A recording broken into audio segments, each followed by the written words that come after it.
le temps.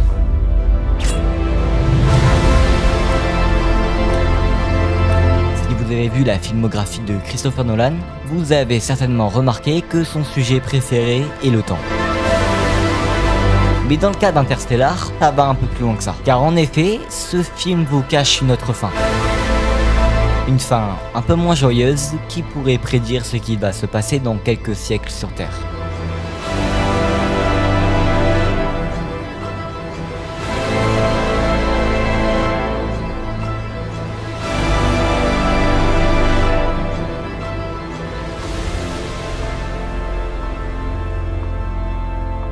Interstellar, sorti en 2014, raconte l'aventure de Cooper, un ancien pilote de la NASA. Il vit sur une Terre ravagée par des tempêtes de poussière et menacée par une crise agricole. Cooper est donc forcé à partir dans l'espace pour tenter de sauver l'humanité au détriment de sa vie de père. Une vie dans laquelle il aurait pu voir ses 2 enfants grandir. Bon ok, si vous voyez ce film comme un simple film, regardez cette vidéo et retournez le voir. Car Interstellar pourrait dans un premier temps prédire notre fin du monde. Un monde, comme je l'ai dit, avec des crises agricoles et des tempêtes de poussière qui pourraient être les conséquences du réchauffement climatique. Et j'avoue que si votre argument est que Interstellar est un film de science-fiction, je peux pas vous donner tort. Mais je peux par contre vous affirmer que le film s'appuie sur de réelles théories scientifiques et astronomiques. Donc oui, en théorie, les trous de verre existent. Mais alors si un jour notre planète se retrouve dans une situation similaire à celle d'Interstellar, est-ce que le film pourrait nous aider à sauver la planète? En effet, si vous avez vu le long métrage, vous avez bien compris qu'à la fin du film, Cooper et Murphy ont réussi à sauver l'humanité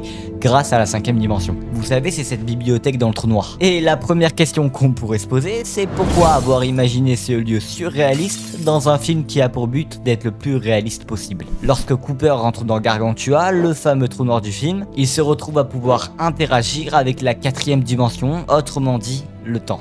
Il observe donc la chambre de Murphy à plusieurs moments différents. Il arrive finalement à communiquer avec elle grâce à la gravité. Et puis voilà, la Terre est sauvée. L'explication de Cooper sur cette bibliothèque est qu'elle aurait été construite par les humains du futur pour aider l'humanité de Cooper à être sauvée. Mais comment ces humains du futur auraient pu survivre sans que Cooper les sauve? Comprenez le paradoxe? Alors naturellement, les fans du long métrage se sont rués vers le scénariste pour lui demander qui était à l'origine de cette 5ème dimension. Et il a tout simplement répondu qu'on s'adressait au mauvais frère. En effet, le scénariste du film n'est autre que Jonathan Nolan, le frère du réalisateur d'Interstellar, Christopher Nolan. Pour en revenir à notre trou noir, Jonathan avait écrit la fin d'Interstellar avec le suicide de Cooper. Il se lâche dans le trou noir et puis force à Bond pour trouver la dernière planète. Christopher l'a donc remanié pour nous donner la fin qu'on connaît aujourd'hui. Et voici donc la fin secrète que des fans ont trouvée en théorisant sur la fin de Christopher. Celle-ci raconte en gros que Cooper serait bel et bien mort, comme le voulait Jonathan.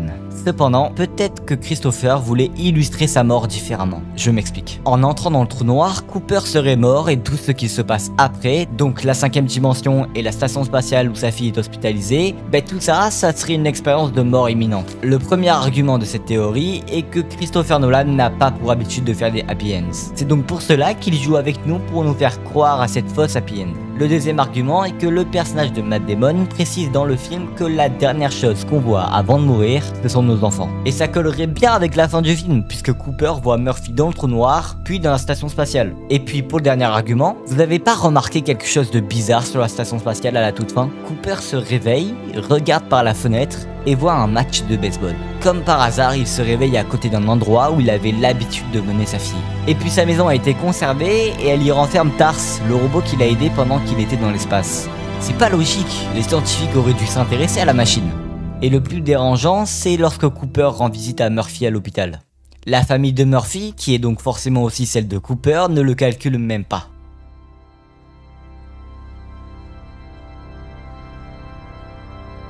Le mec vient de passer 70 ans dans l'espace et rien, même pas un bonjour, pas un comment tu vas, rien du tout.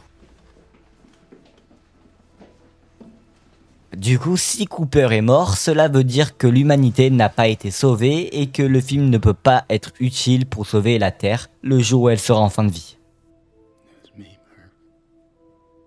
Et normalement, c'est à ce moment-là que vous me dites que si la fin d'Interstellar, celle que l'on connaît, est fausse, et que c'est juste une représentation de l'esprit de Cooper en train de mourir, alors la trame narrative principale du film autour du temps tombe à l'eau. Puisque quel intérêt d'insister sur le temps pendant 2 heures de film pour que à la fin la solution n'utilise même pas le temps? Ben je dirais que votre réponse elle est légitime et correcte, sauf si la trame narrative d'Interstellar n'est pas le temps.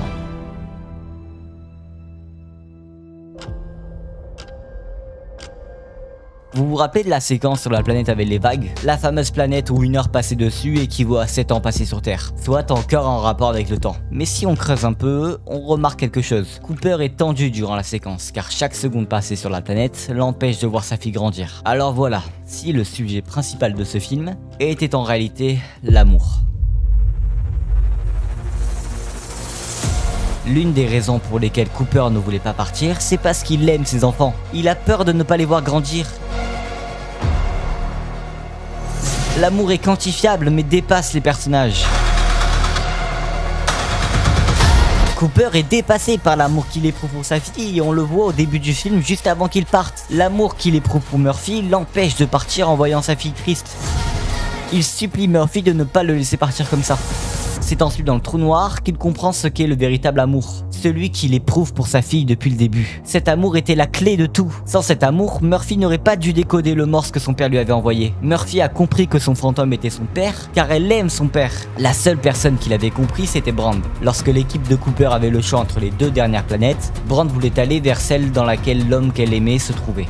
Elle avait confiance en l'amour et ça n'a pas manqué car on apprend à la fin du film qu'il s'agissait de la bonne planète. Alors profitez de l'amour, profitez des gens que vous aimez, pardonnez-les, chérissez-les, car si un jour vous veniez à être à la place de Cooper et que vous ne pouviez plus revoir vos proches, vous le regretteriez. Ainsi, profitez de l'amour.